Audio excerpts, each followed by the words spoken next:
I'll get you.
Of Louisburg Town Council.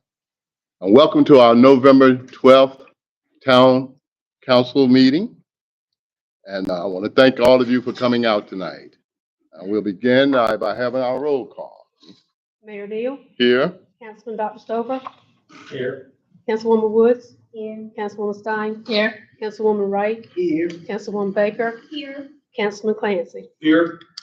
Okay, thank you. Item number 2 on the agenda, our invocation. Councilwoman Wright, would you? Most holy, everlasting, eternal God, we come to you once again. Thank you for another day. Thank you, Lord, for those that has assembled here this evening to do the work of the town. Thank you, Lord, for bringing us safely here. Thank you for taking us safely home, Lord. Lord, just bless everyone that's here. Bless what we are doing in the name of the town, for the town's sake and not for ours. In Jesus' name I pray. Amen. Amen. Pledge of allegiance. I pledge allegiance to the flag of the United States of America and to the republic for which it stands, one nation, under God, indivisible, with liberty and justice for all.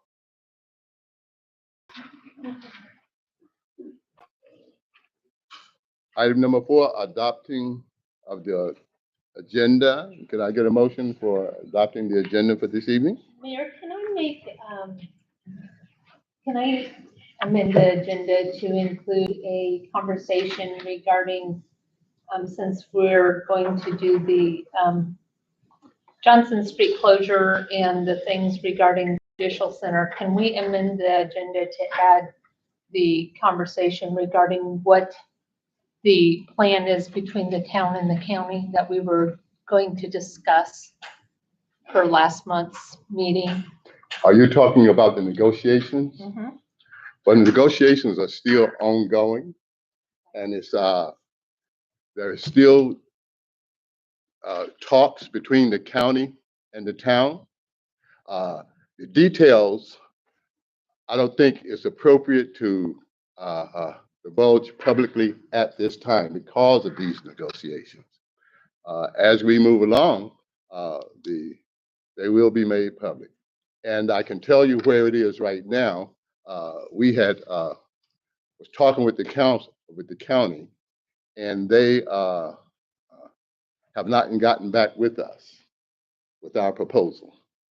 And until that happens, I think it wouldn't be inappropriate at this time to share that, because it's, as you know, when you're negotiating back and forth, it's important that integrity still remains in this process. Well, Mayor, would it be better for us to table this until we have an agreement in place? Yes, and that will be the case as we move through, which was going to be stated in items 10 and 11. We'll be asking for a motion after the public hearing to defer this 30 days until our next December meeting. I must say too that I did talk briefly with the chair, Chairman Foy, and he asked me for us to delay voting on this until he finished talking with his group as well, and agreed that would be appropriate. And that motion would be made. I would like to ask for a motion when we get to items 10 and 11. I would withdraw my amendment then, since we don't need to discuss it. Okay. Okay, can we get a motion to adopt the agenda? Second. It's been moved and properly second that we adopt this evening agenda. All in favor? Aye. All opposed? Item number 5, approval of the minutes. Approval of minutes for our October 8th, 2024 regular meeting, as well as the November 2nd, 2024 strategic planning meeting. Could I get a motion for approval of those minutes, if no corrections? I make a motion, we adopt the minutes from October 8th regular meeting and the November 2nd strategic planning meeting. It's been moved and properly second that we adopt the approval of the minutes for the October 8th 2024 meeting, as well as the November 2nd, 2024 meeting. All in favor? Aye. All opposed? Okay. Item number 6 is our public comment section. As usual, we have 3 minutes to allow the public, if you have any comments, anything that you would like to share with the council, now's the time to do it. And I see that on the sign-up sheet, Bobby Cooper signed up for comment. Mr. Cooper?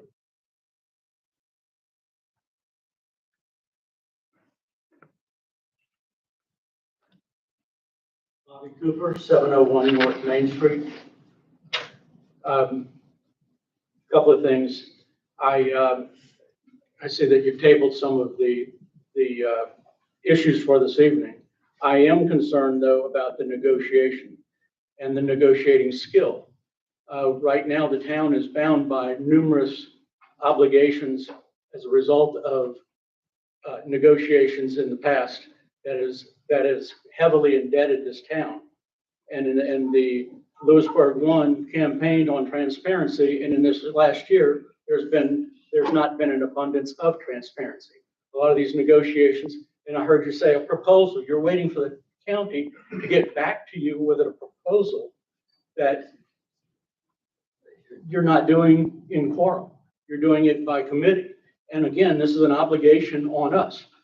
You unilaterally, apparently, Mayor Neal, negotiated a deal with the basketball court, obliging us to what, without a doubt, is going to be over $100,000 on us, the taxpayers, even though the matching amount is $35,000.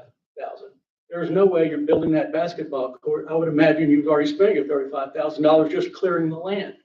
So I know that you're spending, and that's coming out of taxpayer money. You just increased our taxes, and we're saying spend, spend, spend. You don't have an audit. You're now in November. The audit would have been due a year ago, practically, and you're operating blindly. And we're in debt, and you're spending beyond our means. And so you've got an MOU on the table that we're obliged to pay millions of dollars worth of infrastructure for this Taj Mahal for judges and lawyers. You've got the Green Hill obligations. You've got this Johnson Street. You've got the parking lot, this wonderful lot near the river that could be something great. You're negotiating for a parking lot with the county. Yeah, I very seriously question the negotiation skills and the fact that you're giving away on our 2030 plan. You're saying it says that our downtown is to maintain a character, and that complex does not maintain it, and it tears down the historic theater that could have been saved and still actually is still protected, but nobody's doing the things they're supposed to be doing. So I just want to call attention, and I'll be making public comments in the public hearing as well. So thank you. Thank you. Okay. See, that was the last one in the public comments. Okay. We'll move to item number 7, a public hearing. Public hearing on items of, as listed, sale of town properties adjacent to South Main and Ridley Street, zoning text amendment establishing a governmental unit exemption, road closure for West Johnson Street, zoning map to rezone Franklin County tax ID. Could I get a motion to go into public hearing? Second. It's been moved and properly second that we go into a public hearing. And item A, sale of town properties adjacent to South Main and Ridley Streets. We'll begin by Mr. Slater.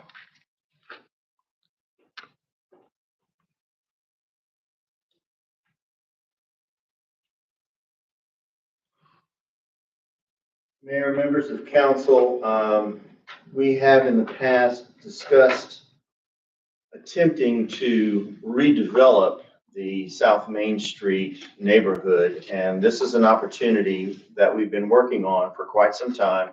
You may recall, several years ago, we obtained the rights to two parcels in that area, for which we had hoped to jumpstart a housing project to sort of begin to address, not necessarily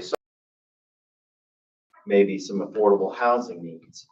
And we have been successful in securing additional parcels to obtain a critical mass to make this opportunity come to fruition. Fortunately, we have met up with and have been in discussions with a developer for which this sale is predicated on, who is going to undertake that effort to develop some affordable housing.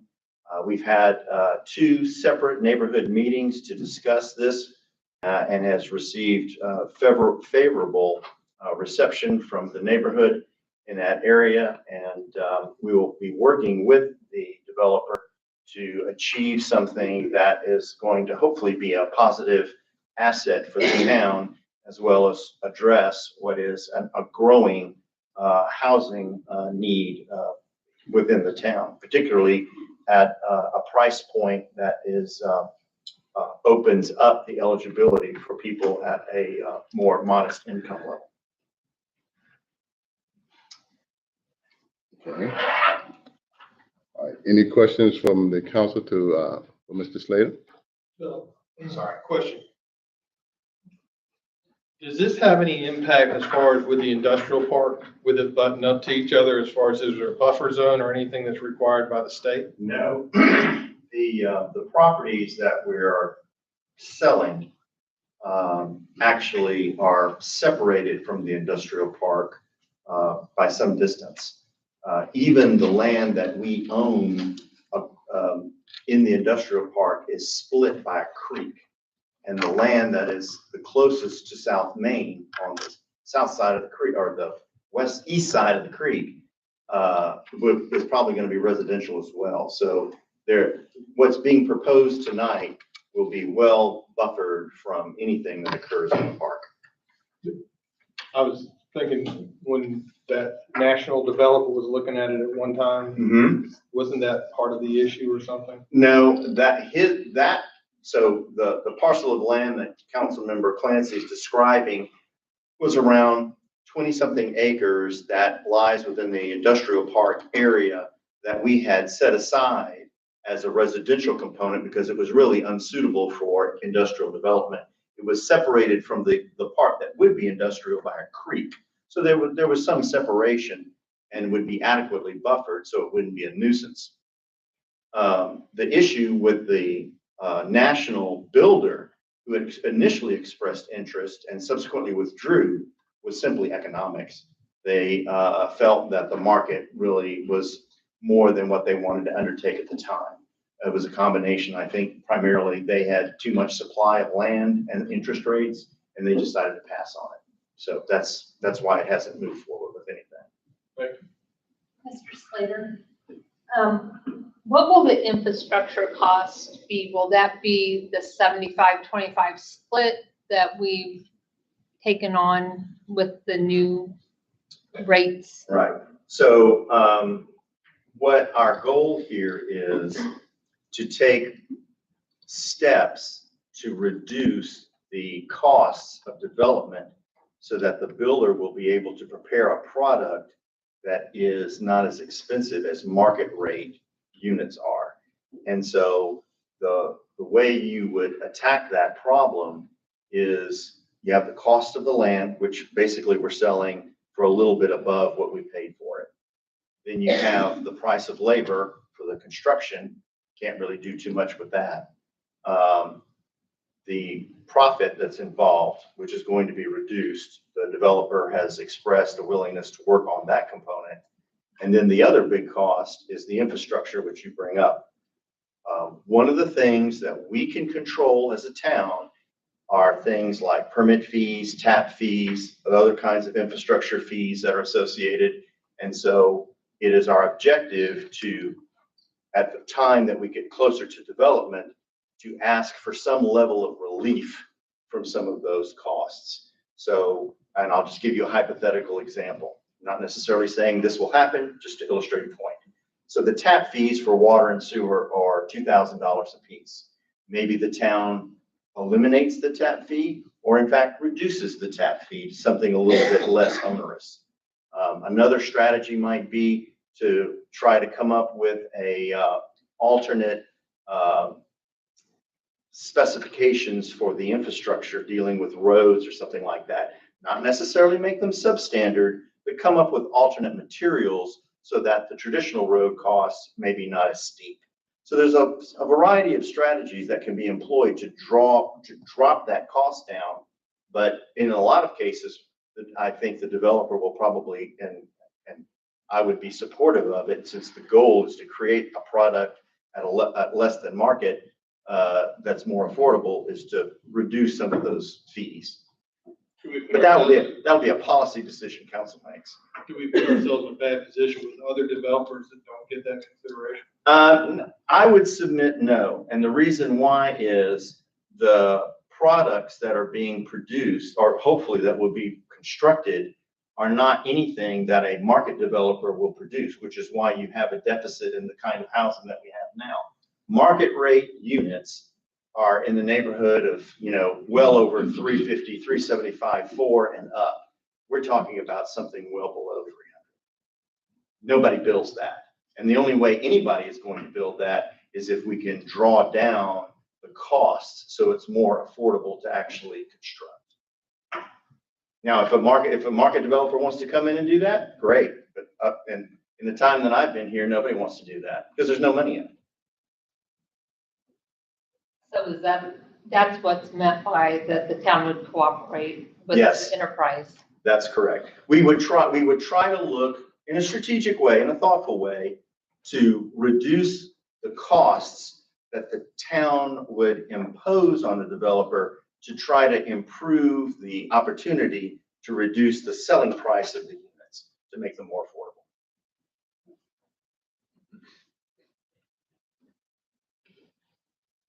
Okay, any other questions for the council? Okay, thank you, Mr. Slater. Now, on this item, I see that 2 people have signed up to comment on that. Mr. Cooper, you can come forward, 3 minutes.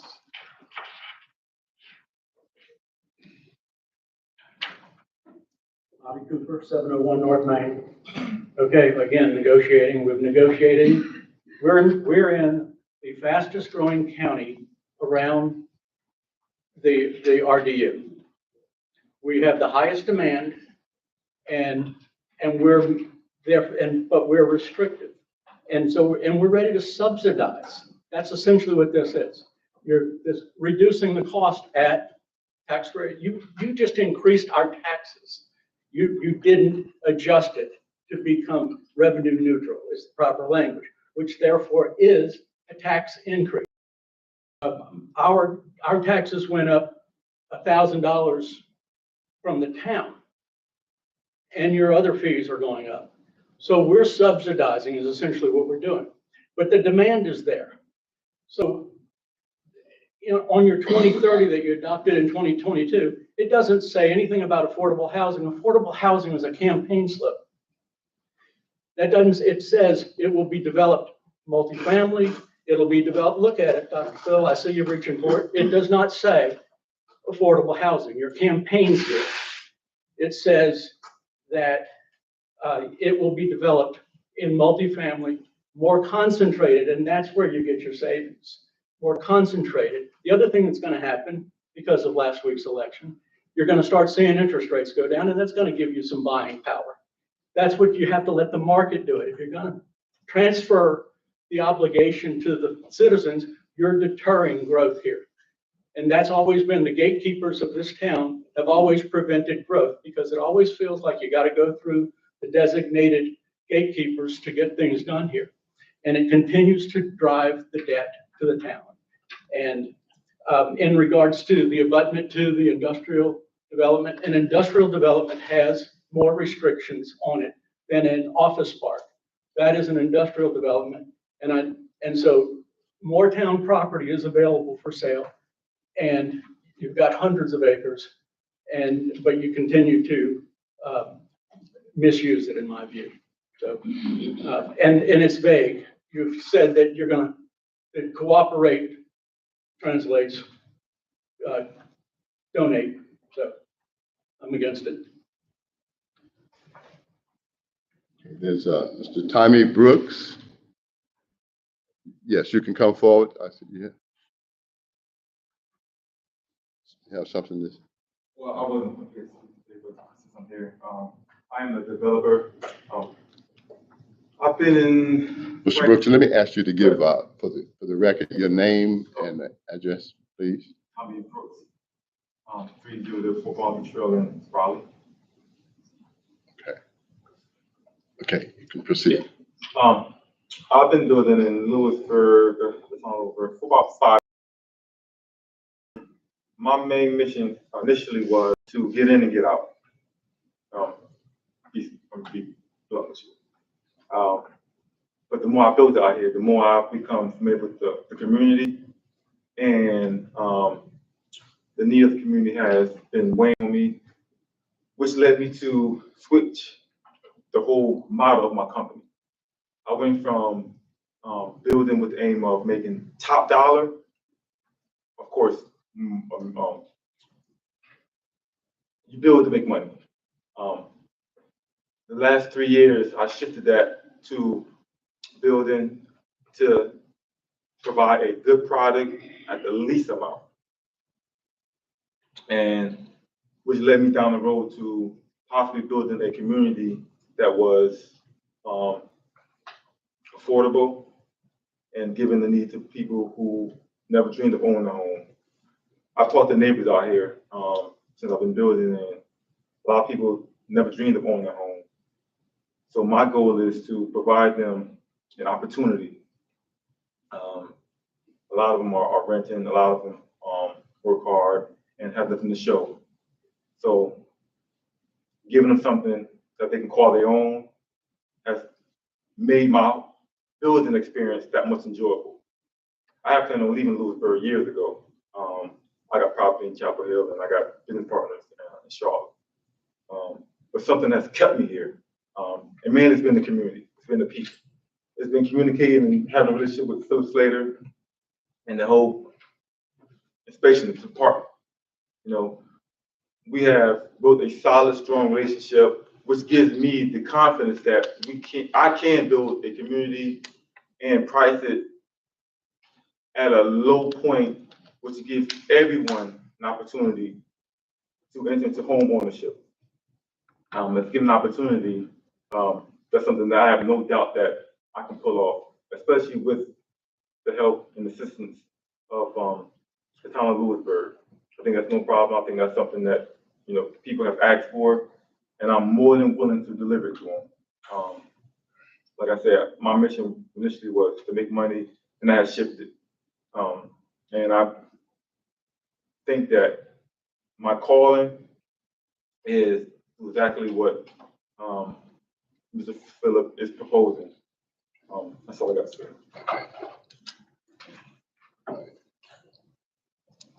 Okay, thank you.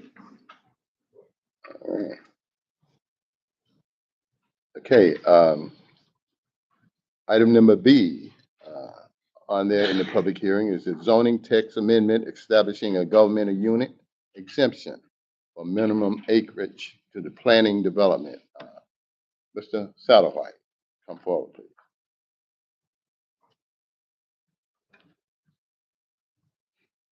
Thank you, Mayor, members of council. This zoning text amendment will create an exception to the zoning ordinance, removing the 4-acre threshold requirement for PDDs.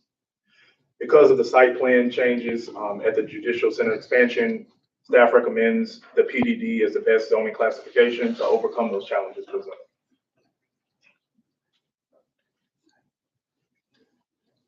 So in essence, this text amendment just removes the threshold requirement, and staff would like to move forward with that motion tonight.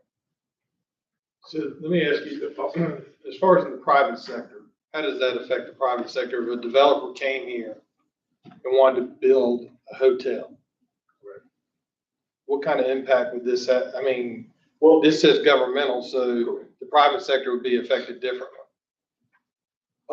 it shouldn't affect the private sector because the exemption is just for governmental uses. So anyone. But are they planning- held to a different standard, the private sector? Yes, sir. They would still have to, meet the 4-acre threshold. So it still stays the same for everyone else except governmental uses. That's not very fair, is it?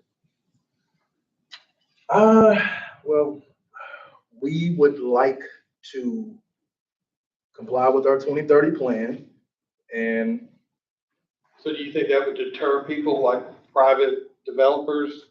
I don't think it Come would in deter. No, sir, I don't think it would deter them at all. No.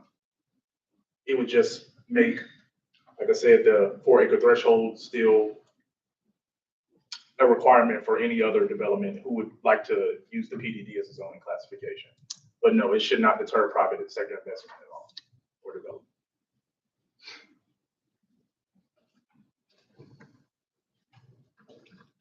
Any other questions from the council? Questions from the public? Okay. All right.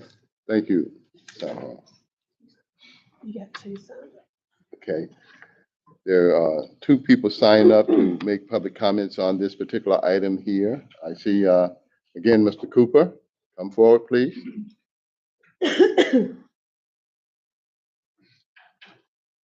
Bobby Cooper, 701 North Main Street. Okay. I'm not understanding why it's got to be a PDD, and I'm assuming it has to do with creating this exemption that allows you to change the height ordinances and other things within that. Is that, so essentially a PDD is a different kind of development in a downtown. Is this strictly for a downtown development? That's what I'm not clear on. No, sir. No, sir. So this is targeted to something else that we just don't know the details of? That, I know, you're not supposed to talk back to me, but those are the questions that this presents. What is this for? What's the bigger picture of it? And Mr. Clancy just brought that up too, that just the treatment, the government footprint on our downtown is quite heavy, and that is not tax return money. It's not taxable land. So I appreciate restricting the amount of government, but we have too much county and municipal acreage that's untaxed. Thank you. All right, we have Anna. Sorry.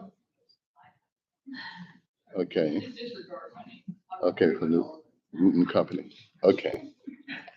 All right. Okay, moving on. Item number 6, road closure for West Johnson Street. Philip, Mr. Slater.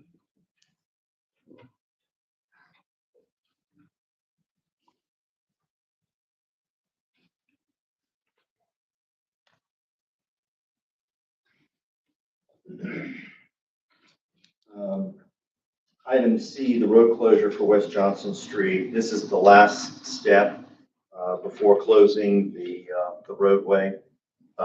It is a process that we initiated last month. Statutorily, it required posting the property, putting an ad in the paper. The order in your packet, if you choose to act on it tonight, would then be recorded, and then the street closed. Upon closing of the street, then half the street for each adjacent property owner would be ceded over to them. That happens automatically. There is no special legal action that's required per state law. All right, any questions for Mr. Slater? Did we get the results for the traffic study back yet? Yes, we have. I didn't see them in the packet. No, and that's an error on my part. Quite honestly, it just slipped my mind, but we did have the study performed. I'm happy to, particularly in light of the deferral for these items, I will make sure that it is in the packet next time. So I apologize for that oversight. It was a slip of Do you know off the top of your cuff? I really don't want to say, because if I say it and I get it wrong, then I'll be I don't want pillared, that. so I'm not gonna do that. And when I provide that information, just so that you know, I'll be able to provide it both for the peak period, which typically is a couple of hours in the morning and a couple hours in the afternoon, and then as well as during the regular part of the day. And I'll give you some other points in town so that you can draw a comparison, so you'll have a sense of scale and of what the traffic volume is. I don't know if this is the appropriate time or not, but can I ask a question regarding this at this time? Unless it's related to the closure of the street. It is. Okay.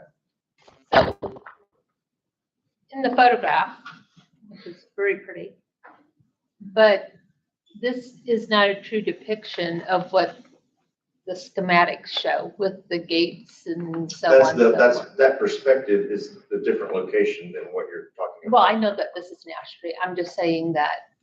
So this is Johnson Street. Right. So why does this photo not include the gates and the Sally Port and so on and so forth that's on the schematics? So that was provided by the architects who did the design, so it was just supplemented as is. Okay.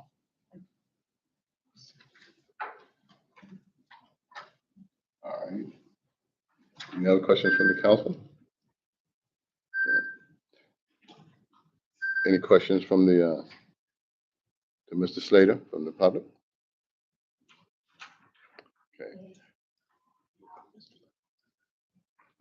I think there's one behind you. question behind you. This is Slater William Powell on the property at 215 South Main Street. In the closing of Johnson Street, what happens to the wildlife that's around Johnson Street? Help me out. Well, not wildlife, but the trees and those type things that are right behind my building. That won't be impacted. The closure of the street is simply the right of way that the street occupies. So I want you to think of an imaginary line that runs in the center of the street. On the side that the county occupies, that half is automatically ceded to the county. On the other side, which is where your building is, you will get a portion, and then the town will get a portion, which, because we own the vacant lot. So nothing beyond the right of way of the street is the county. Sir, could you, Mr. Powell, could you give your name again William Powell, and address? 215 South Main Street. Okay. All right. So we have 3 comments on this particular part there. Again, Mr. Cooper, got the floor again.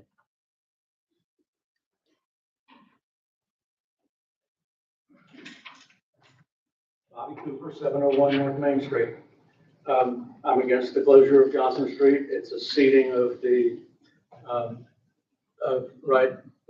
traffic flow for the county's judicial, and I just don't see that it's the right thing to do because of the obligation that it puts onto the town for the rest of the project.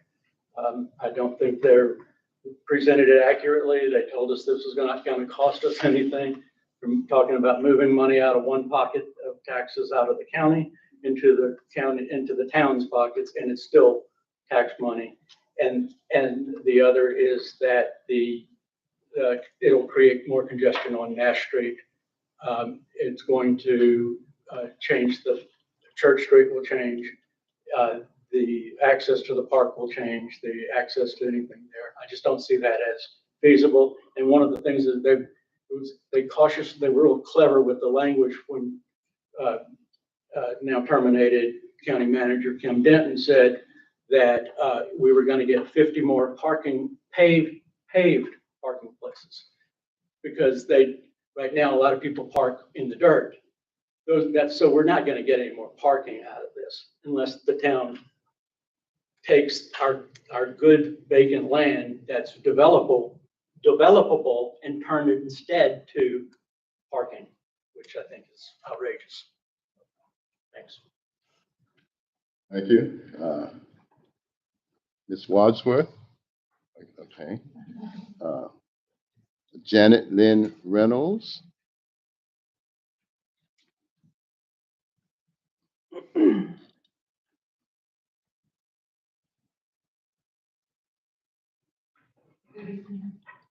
Janet Lynn Reynolds, 201 North Church Street. We do not have a parking problem on Johnson. We have a logistical problem and a need for a shuttle. If someone gets a speeding ticket and has to come to the area to pay a fine, they should not be entitled to a curbside parking spot 4.5 feet from the door of the courthouse. In many cities, there is a designated a mile, 2 miles beauty area of a historic. We have access to shuttles. In the letter that the people get about coming to pay their fine, they could be given a map, designated parking for people coming to the courthouse, shuttle service provided. There is no reason to endanger the 7 children that live on Church Street to more speeding cars. When we received the notice in the mail, we were instructed to give an explanation of how we would negatively like to express ourselves against the status quo, because the decision had already been made. So think about that. You, as a member of a street on the mouth of a historic district, you get a letter that says, oh, this decision has already been made. And yeah, if you want to send us an email, you can do it. There should be a plan B. There should be an alternative. You could put a fence around the opening of the Riverbend Park where the rotting jungle gym was and put the construction material in there. You could ask people to park other places. Spelling out an alternative was never done before we were instructed to create a negative case against the status quo. That is an insult to the residents of the historic district, and I am very offended by it. Thank you very much.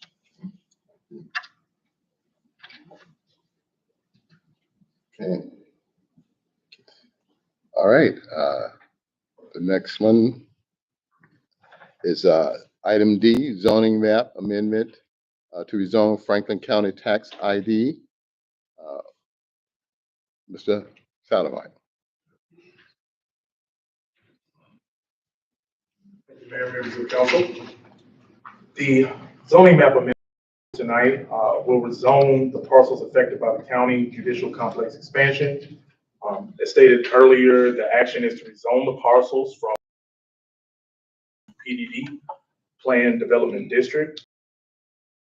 Planned challenges mentioned, which would best be overcome by classification for the area and the site.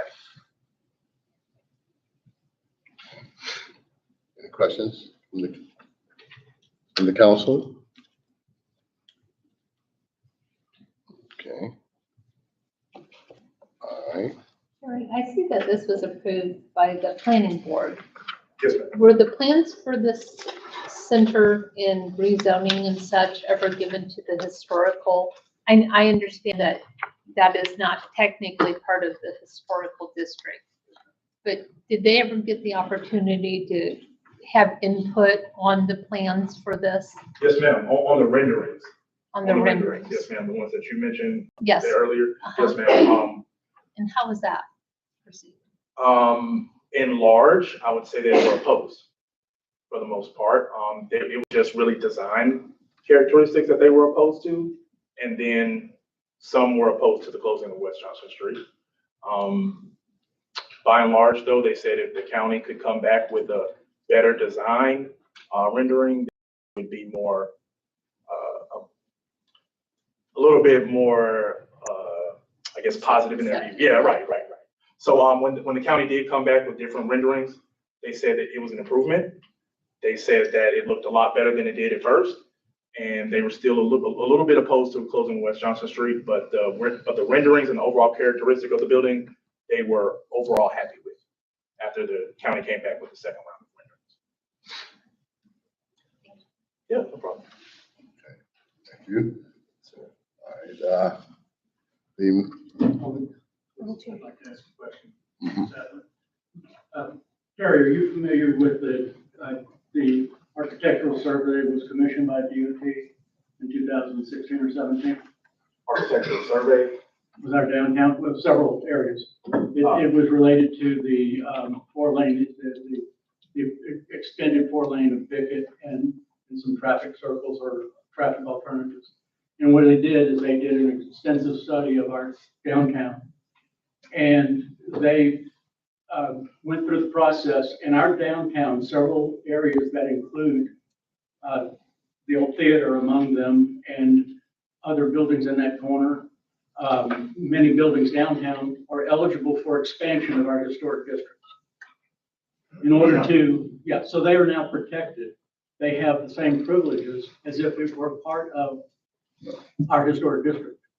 And there are steps that have to be dealt with. The county is very familiar with it. I've brought it to their attention. I've met with their attorney. Kim Dent was supposed to have met with me and just never would. None of those steps have been taken care of. I brought it to Mr. Slater's attention, and nothing was brought forth. This was swept under the rug by previous administration, and their expanding of our historic district would give opportunity for tax credits, et cetera, for people who own buildings in that downtown area. To do the things that we said we wanted to do at 2030, which is maintain the character of our historic downtown. But instead, we're going to just ignore these so we can hurry up and tear it down so that the county doesn't lose their grant. To answer your question, no, sir, I have not seen a report from DOT that states that. I have been in talks with the State Historic Preservation Office recently about our historic district, and they haven't mentioned any report like that to my knowledge either. Yes, sir. thank you. Okay. Mr. Cooper. Yes, that was my question. Okay, now so I'll make would the you like to comment. defer that? Yes. Okay. Bobby Cooper, 701 North Main Street. Yes, I'm opposed to granting the amendment that it would include the theater because I think that is protected and should remain so. And I think that the council should exert its authority. On that same note, anything that's tabled that you don't have a settled signed agreement, and first of all, don't sign it unless you have the full council. Don't make any agreement without full council knowledge. That please do not make any of these changes tonight because essentially you're giving them the authority to move ahead. And on the promise and goodwill that they're going to come through and deliver a satisfactory later. You've already satisfied their requirements if you give them what they want. Thank you. Okay. All right. That was the last one. Could I get a motion to close public hearing? Second. It's been moved and properly second that we close public hearing for the items just discussed. All in favor? Aye. All opposed? Okay. All right. Item number 8, the resolution to dispose town properties for redevelopment under NCGS 60D-1312-4. Mr. Slater.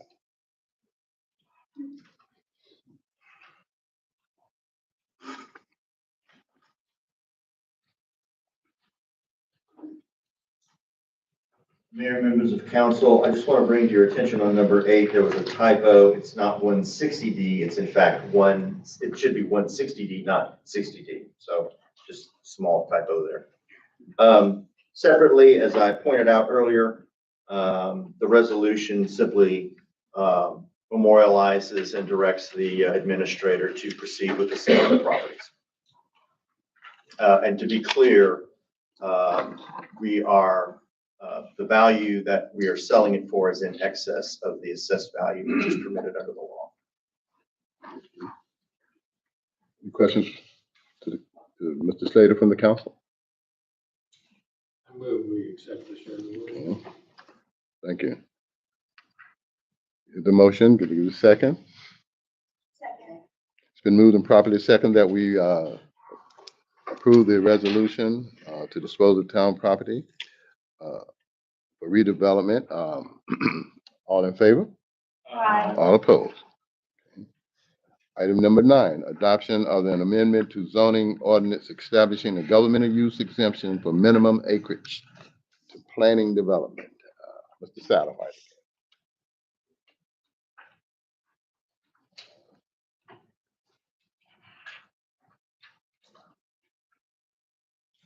Thank you, Mayor, members of council. Again, this would be the actual motion to amend the text for the zoning ordinance to exempt governmental uses in the PDD zoning classification for minimum acreage.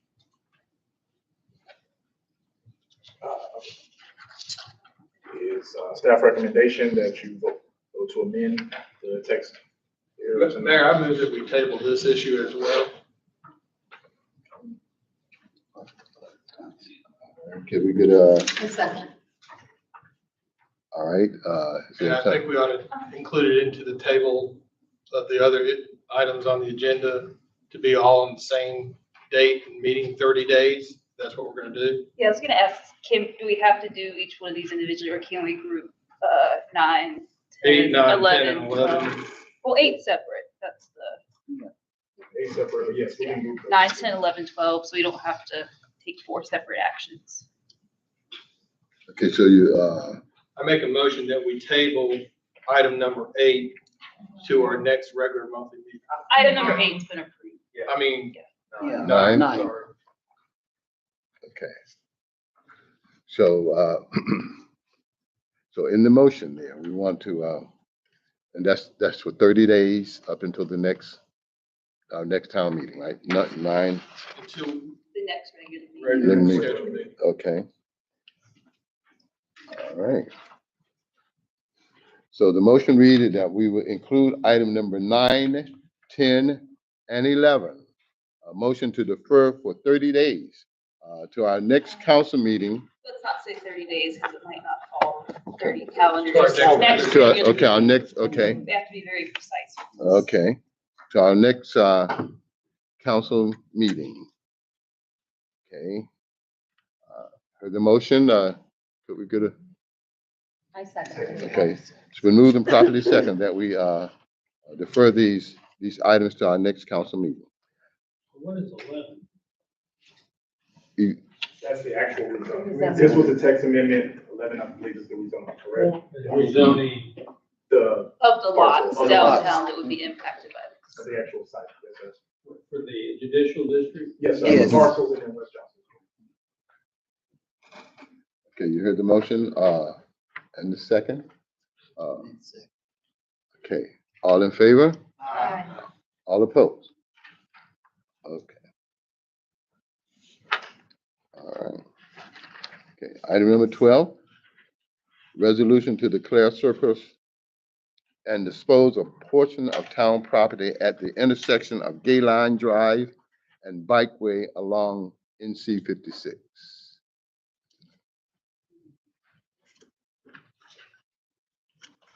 Mayor, members of council, for some time, I've been working on trying to remedy problem parcels that in some cases are substandard in size, others don't have access. This is one of those cases. If you look on page, I believe it's 51, that's the resolution. 52 is the one I was referring to in your packet. The town owns this triangular piece of land What I'm seeking to do is ask that you declare surplus three parts of it. The survey that's included in your packet was done in preparation for this request. Those three parcels will enable access to the road, which currently they don't have access to the road, and enable those property owners to be able to actually do something with their property, which if that's not done, then it'll just sit fallow and can't be developed. So this is an attempt to try to help people with their development challenges. And because it's an upset bid, it would actually be putting public property back on the tax rolls in order to further development in that area. All right. No questions from the council? Could I get a motion to approve? So you talked about the strip of land between the bike trail. North, it's north of the bike trail. Okay, between that and 56. Yes. No, you're backwards.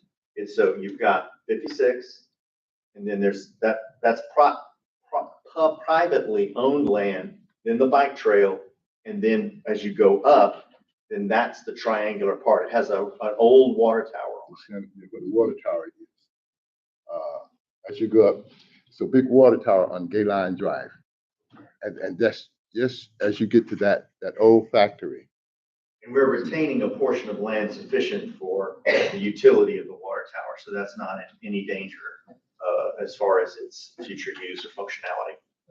How is surplusing this land going to help them? Because they're going to buy it through an upset bid, hopefully, if they're successful, go through the upset bid process, and that will give them, currently they don't have access to Gay Line because our property blocks it. So by going through the upset bid, and if they're successful, then they'll be able to bring together the two pieces so that they have frontage. Right now, they don't have any road frontage. So they're in effect landlocked. Still don't understand. I mean, you're talking about, Let me show you. where is the bike trail? Watch. This is the bike trail here. This is Gay Line Drive. Oh, okay. Here are the landlocked pieces. Oh, okay. This piece. So this is along Gay Line. That's correct. All right. Yeah. And it's, put it in clear perspective, it's I used to behind be the, really good at geometry. I guess that's why I went into this.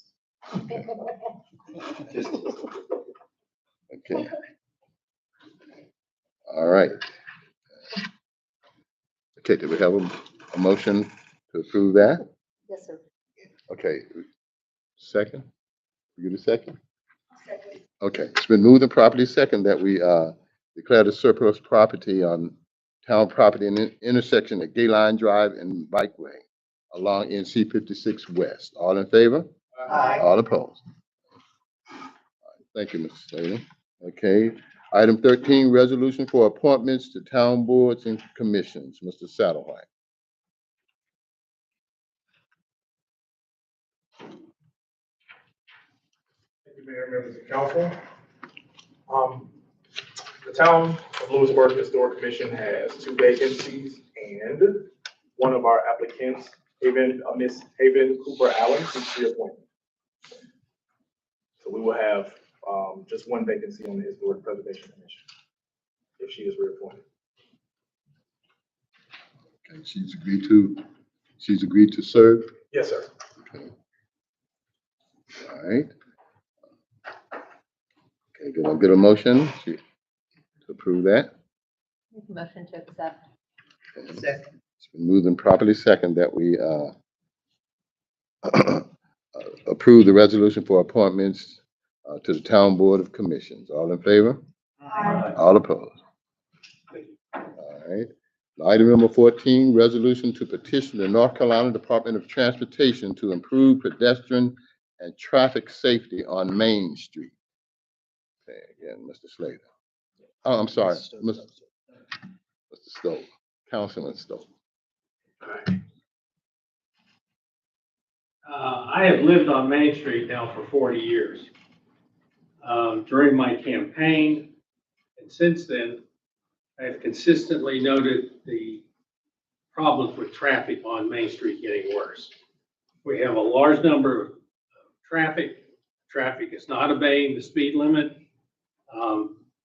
The EDC at its last meeting brought up the fact that most of the members of the EDC feel that Main Street is not pedestrian friendly, even though we have pretty good sidewalks on both sides. It's the crosswalks. People feel their lives are in danger crossing Main Street. We've had multiple close calls on the crosswalk in the middle of downtown. And I think there is an increasing number of motorists who are trying to use Main Street as an alternative to Bickett Boulevard as a through street. And this is creating increasing problems with pedestrian and bicycle safety on Main Street. So in response to that, I am making this resolution, which basically does three things to try and slow and calm the traffic and reduce the traffic on Main Street. First is to reduce the speed limit, or I should say, change the speed limit along Main Street from the Smoke Tree Way to Hay Street to 25 miles an hour. Two is to add 3 sets of stop signs at the following intersections on Main Street: Jolly Allen, Justice, and Monroe. And then finally, raise the crosswalk in the middle of downtown and Brickell, which would in effect, make it a sort of a speed bump. A lot of shopping centers do this with their crosswalk, which forces traffic to slow down for the crosswalk. So I make this as a resolution. Any questions or comments from the council? Are we doing questions? Yes, Okay. you can. So I also live on Main Street, and I don't feel as though it's fair that I say that speeding on my street is any worse than any other street in this town. I think that any person that lives in the town of Louisburg has the same complaint. It's an ongoing problem throughout town in certain sections, and I'll give you an example. Yesterday, I had people drag racing in front of my home, and this is a common occurrence. So you're specifically narrowing it down to a said section, in which, to be fair, doesn't include where I live, and which is fine with me, because I think that we could raise the town speed limit to 100 miles an hour, and there will still be people that will exceed that speed limit because they're not going to follow the rules. So instead of punishing the people that are doing what they're supposed to, I think that the focus needs to come to what do we do to resolve the speeding problem? Because go ahead and lower it, and they're just going to speed even more. The fact of the matter, our police department writes several tickets a month, and in turn, I don't personally know, and nor do I want to know how much a speeding ticket is, but none of that revenue from that comes back to the town, which I feel is unfortunate, because the expense comes from the town and the taxpayers of the town. We could put up a stop sign and we recently put up stop signs on Noble Street, and I've probably seen more times than I can count people that don't even tap the brake at that stop sign. So I think that maybe we need to focus on punishing the people that are doing what's wrong. And as far as the pedestrian crosswalk, I've seen people, especially that section from Franklin to Nash Street, 90% of the people that cross that road, one, don't stop, don't look, and don't cross in the crosswalk. And they walk out between the vehicles. They're almost impossible to see. And as far as putting a stop sign at Jolly Street, I could just imagine the logistical nightmare of school letting out, because there's no way that traffic would ever. That traffic's controlled by a that's officer. already conducted going to school and Right, and leaving, so so it's we're effectively a saying stop sign We there. make the speed limit 100 miles an hour.